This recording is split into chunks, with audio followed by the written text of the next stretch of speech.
so Cotton Eye Joe goes like this. Right foot first. So you're gonna go in front. Heel, heel in front.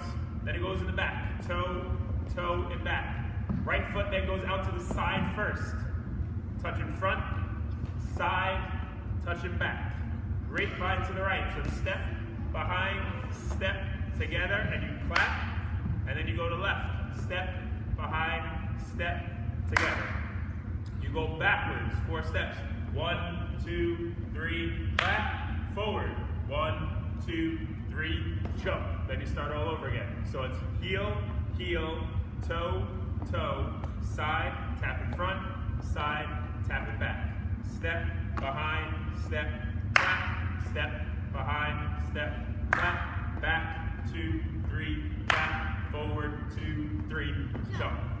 Now, when you're doing grapevine, so when you're step, behind, step, clap, when you go to your left, you can do a lasso step, 2, 3, clap. So it's your choice. You can do a grapevine or a lasso step. Got that? All right.